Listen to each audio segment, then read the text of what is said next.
Welcome to Crypto Journal. If you value brutal honesty about tokenomics problems that destroy projects without promotions or fake reviews, and how they can actually be fixed, hit like right now. Don't forget to join the Plan Club membership join button next to subscribe. Let's expose Zbeck's fatal flaw and the solution nobody's discussing. Zebec Network has a problem that makes every partnership announcement meaningless. It's not price manipulation. It's not lack of adoption. It's not institutional suppression. It's mathematics.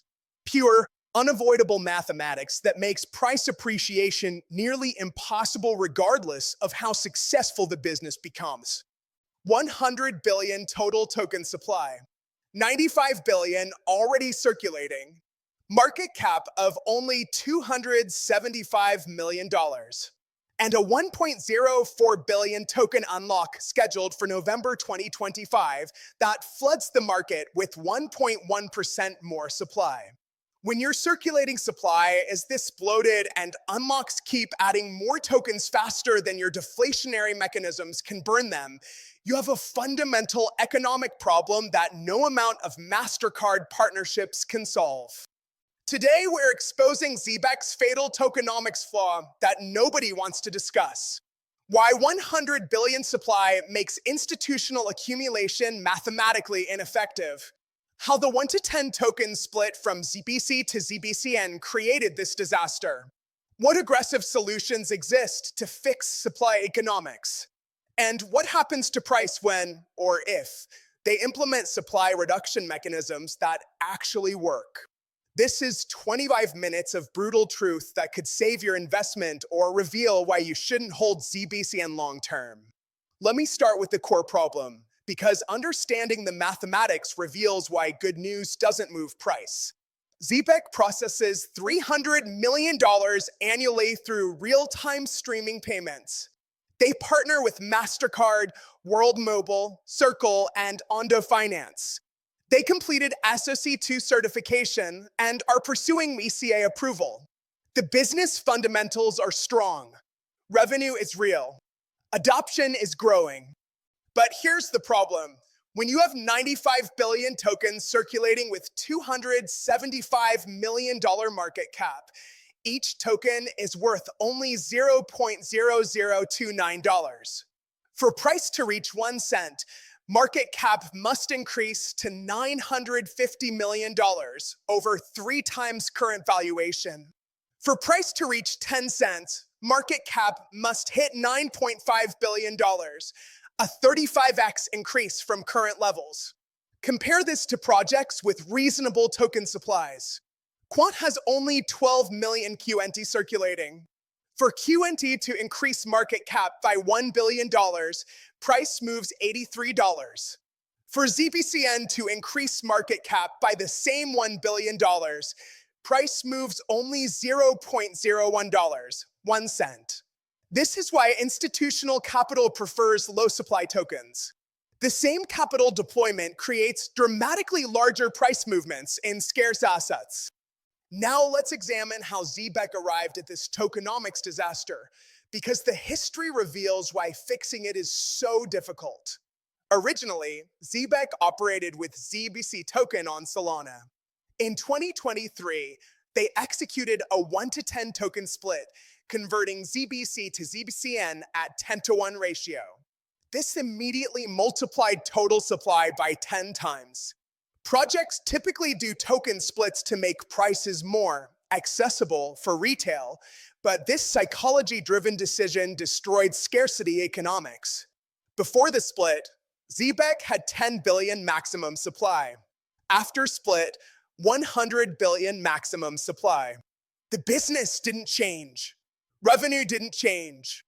Partnerships didn't change. But perceived scarcity decreased 10 times. Institutional investors who might accumulate 1 billion tokens at reasonable prices can't accumulate 10 billion tokens without moving markets significantly. The split made large-scale accumulation nearly impossible. Moreover, the split created psychological pricing problems. At $0.003, ZBCN feels cheap to retail investors who don't understand market cap. They see thousands of tokens for small investments and assume if it goes to $1, I'm rich. But $1 ZBCN means $100 billion fully diluted valuation, larger than most established cryptocurrencies. The cheap price is illusion created by bloated supply. Here's the unlock schedule that compounds everything. According to CoinMarketCap, Zbeck has vesting schedules releasing tokens over time. November 2025 sees 1.04 billion token unlock. That's 1.1% supply increase in single month. When circulating supply is already 95 billion and market cap is only 275 million, adding 1 billion more tokens creates meaningful dilution. If demand doesn't increase proportionally to supply increase, price must decline to maintain equilibrium. This is basic economics. When Zebec announces partnerships and completes compliance milestones, these create temporary demand spikes. But if supply simultaneously increases through unlocks, the demand spike gets absorbed by new supply hitting market. Price stays flat despite positive catalysts. Let's calculate the deflationary mechanism Zbeck has and why they're insufficient. Every transaction on Zbeck requires one ZBCN token fee which gets burned. With $300 million annual transaction volume and assuming average transaction size of $1,000, that's 300,000 transactions annually burning 300,000 ZBCN. That's 0.0003% of circulating supply burned per year. At this burn rate, reducing supply from 95 billion to 90 billion tokens, a modest 5% reduction, would take over 15,000 years. The deflationary mechanism exists, but it's so weak compared to total supply that it's economically meaningless. Projects with aggressive burn mechanisms remove 5 to 10% of supply annually. Zbeck burns 0.0003%. This is why price doesn't respond to volume growth. The volume doesn't create meaningful supply reduction. The May 2025 buyback demonstrates this problem perfectly. Zbeck repurchased 50 million ZBCN tokens for $50,000 funded by card revenue. Price surged 30% in 24 hours as retail interpreted buybacks as bullish. But 50 million tokens is 0.053% of circulating supply. Removing 0.053% of supply created 30% temporary price spike, but that spike immediately reversed because the underlying supply economics didn't fundamentally change. If Zbeck sustained monthly buybacks of 50 million tokens, they'd remove 600 million tokens annually, 0.63% of supply. Better than transaction burns, but still insufficient to create sustained deflationary pressure. To meaningfully impact supply economics, they'd need to remove 5 to 10 billion tokens annually, 10 to 20% of supply. At $50,000 per 50 million tokens, removing 10 billion tokens costs $10 million. That's achievable if card revenue scales, but requires aggressive commitment to supply reduction. Now let's examine what other projects did to fix supply problems, because precedents exist. Ethereum transitioned to proof of stake and implemented EP 1159 burning mechanism that removes thousands of ETH daily. Since implementation, Ethereum burned over 4 million ETH, approximately 3% of supply. This transformed ETH from inflationary to deflationary asset, contributing to price strength. Binance Coin executes quarterly burns funded by exchange profits. They've burned over 50 million BNB since inception, approximately 25% of original supply. This aggressive supply reduction created sustained price appreciation as circulating supply decreased while demand increased from exchange growth. Shiba Inu, despite being meme coin, implemented community burn mechanisms and Sherbarium Layer 2 burns. They've burned billions of SHB tokens, reducing supply by approximately 1%. Even modest burns in extremely high supply tokens create psychological impact and price support. The common thread: aggressive, sustained supply reduction funded by revenue or protocol mechanics. Not symbolic burns of 0.05% that create temporary hype, but don't fundamentally alter economics. Zbeck needs to adopt similar aggression or accept that price will remain suppressed despite business success. Here are the solutions Zbeck could implement to fix tokenomics disaster. First, implement revenue-based quarterly burns similar to Binance. Allocate 25 to 50% of card revenue, treasury management fees, and enterprise licensing to systematic token buybacks and burns. If Zbeck generates $10 million annual revenue and allocates 50% to burns, that's $5 million, removing approximately 1.7 billion tokens annually at current prices, 1.8% of supply. Second, increase transaction fees and burn all fees instead of one token minimum. If every transaction burned $1 worth of ZBCN instead of one token, $300 million annual volume burns approximately 100 billion tokens, completely removing 100% of circulating supply in 1 year. Obviously unsustainable, but demonstrates how fee adjustments create meaningful deflation. Third, implement staking with burn mechanisms. Require users to stake ZBCN to access premium features, generating revenue that funds additional burns. Simultaneously, staked tokens are removed from circulating supply, reducing available liquidity and increasing scarcity. If 30% of supply gets staked, circulating supply drops from 95 billion to 66 billion, equivalent to 31% supply reduction. Fourth, execute reverse token split. Convert ZBCN back to ZBC at 1:10 ratio, restoring original 10 billion supply. This doesn't change market cap, but restores scarcity perception.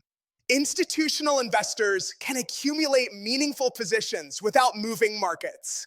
Price psychology improves as tokens cost $0.03 instead of $0.003. Fifth, implement MiCA compliance and capture European institutional capital to increase market cap faster than supply dilution.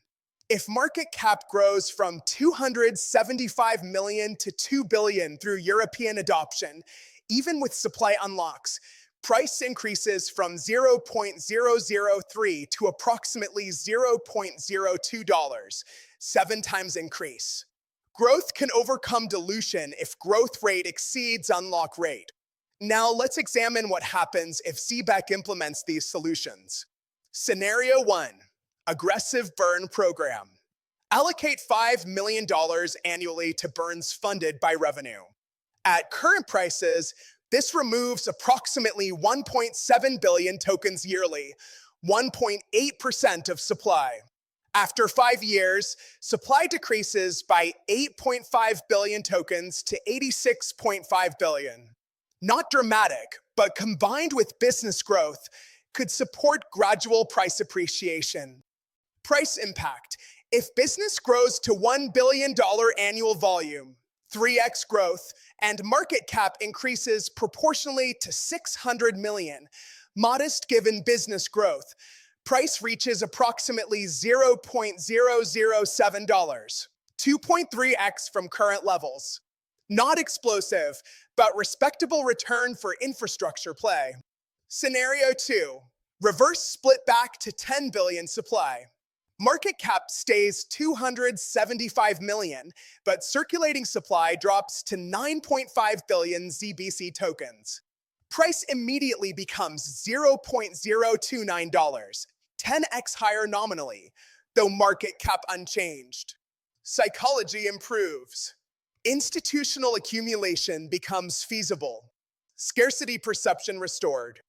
Price impact. With restored scarcity and MiCA approval driving European adoption, market cap could reach 1 billion, reasonable for compliant payment infrastructure serving 450 million Europeans. Price reaches $0.105, 3.6x from post-split pricing, or 36x from current ZBCN pricing in nominal terms. Scenario 3.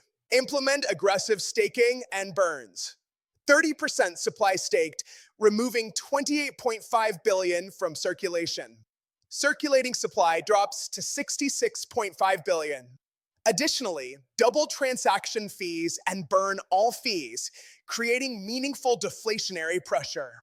Revenue-funded quarterly burns remove additional 2 billion tokens annually.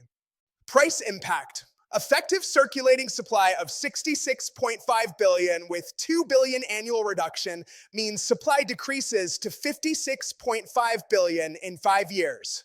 If market cap grows to 1 billion through European adoption and world mobile integration, price reaches approximately $0.018, 6x from current levels. Combined with reduced supply psychology, this creates sustained price support. Scenario 4. Do nothing and accept current tokenomics. Supply continues increasing through unlocks. Burns remain insignificant. MiCA approval drives temporary demand spike, but supply overhang prevents sustained price appreciation. Business succeeds, revenue grows, partnerships expand, but token price stays suppressed because economics don't support appreciation. Price impact. Even with business success growing to 1 billion annual volume, if supply increases to 100 billion through final unlocks and market cap only reaches 500 million, reasonable but constrained by poor tokenomics, price reaches $0.005, only 67% increase from current levels despite massive business growth. Here's the brutal truth. Scenario 4 is most likely unless Zbeck leadership prioritizes tokenomics fixes. Most crypto projects focus on building products and acquiring users while ignoring token economics. They assume if we build great product, token price will follow. But price follows supply-demand equilibrium, not product quality. Bitcoin has terrible product, slow, expensive, but pristine tokenomics. 21 million cap, having supply shocks. That's why it's worth $40,000. Zbeck has great product, $300 million volume, MasterCard partnership, real utility, but terrible tokenomics, 100 billion supply, weak burns, continuous unlocks. Until they fix economics, price will stay suppressed regardless of partnerships announced. Let's examine what prevents Zbeck from implementing solutions. First, reverse splits are psychologically negative. Retail investors see reverse split and panic, assuming it signals desperation. Projects avoid reverse splits even when mathematically beneficial because retail perception matters. Zbeck leadership may resist reverse split to avoid negative optics despite long-term benefits. Second, aggressive burns require sacrificing short-term revenue. Allocating 50% of revenue to burns means less capital for operations, development, and expansion. In growth phase, companies typically prioritize expansion over returning capital to token holders. Zbeck may resist burns because they need revenue for scaling operations. Third, increasing transaction fees risks losing competitive advantage. Zbeck markets zero-fee cards and low-cost payments. Raising fees to fund burns contradicts their value proposition. They're trapped between needing higher fees for burns and needing low fees for competitive positioning. Fourth, staking mechanisms require development resources and introduce complexity. Building staking infrastructure, managing rewards, and ensuring security requires engineering time that could go toward product features. Zbeck may deprioritize staking to focus on core payment functionality. Fifth, leadership may not understand or prioritize tokenomics. Many crypto founders are builders focused on technology and partnerships. They don't deeply understand token economics and assume price will work itself out if product succeeds. Until leadership recognizes tokenomics as existential problem, solutions won't get implemented. Here's what needs to happen for Zbeck to survive long term. Leadership must acknowledge publicly that current tokenomics are unsustainable. They must communicate specific, aggressive plans to address supply issues. And they must execute those plans consistently over years, not just announce one-time burns that create temporary hype. Coinbase Ventures and Circle Ventures, institutional investors with expertise in crypto economics, should pressure Zebec leadership to prioritize tokenomics fixes. These investors understand that without supply reduction mechanisms, their equity and token positions will underperform regardless of business success. They have incentive and leverage to demand change. Communities should organize and pressure leadership through social media, governance votes, and public discourse. Retail investors collectively hold significant supply and can influence direction through organized action. If community clearly demands tokenomics fixes and threatens to sell without them, leadership must respond. Analysts and influencers should stop promoting Zbeck based solely on partnerships and start demanding tokenomics accountability. When every video and article discusses MasterCard partnership without mentioning 100 billion supply problem, leadership doesn't feel pressure to fix fundamentals. Analysts must educate audiences that supply economics matter more than partnership announcements. Let me be crystal clear what we're not saying. We're not saying Zebec is scam. We're not saying partnerships are fake. We're not saying business will fail. The fundamentals are real. $300 million in volume is real. MasterCard partnership is real. The business could succeed wildly while token price stays flat because tokenomics prevent price appreciation. That's the tragedy. Great business, terrible token. What we are saying, unless Zebec implements aggressive supply reduction mechanisms, either through massive burns, reverse split, or staking, ZBCN price will remain suppressed regardless of business success. Current tokenomics make significant price appreciation mathematically difficult. And without leadership acknowledging and addressing this problem publicly, investors should consider whether holding ZBCN makes sense long term. The current price of $0.003 reflects broken tokenomics more than it reflects business value. If Zbeck fixed supply economics through reverse split restoring 10 billion supply, the same 275 million market cap would price tokens at $0.029, 10x higher. The business didn't change. Revenue didn't change. Only perception of scarcity changed. That's how much tokenomics matter. Now you understand Zebec's fatal flaw that nobody discusses. 100 billion supply makes price appreciation nearly impossible despite legitimate business success. Weak burn mechanisms remove 0.0003% of supply annually, economically meaningless. Token unlocks add supply faster than burns remove it. And until leadership implements aggressive solutions, burns, reverse splits, or staking, price will stay suppressed. If this brutal tokenomics analysis changed your perspective on what actually drives crypto prices, smash that like button. And if you want exclusive intelligence on identifying which projects have fatal tokenomics flaws versus fixable issues, click Join next to subscribe, select the Plan Club membership, and get insider supply economics analysis I can't share publicly. Drop a comment. Is Zebec's supply problem fixable or fatal? I read every comment. Let's see who understands tokenomics determines price more than partnerships. See you in the next one.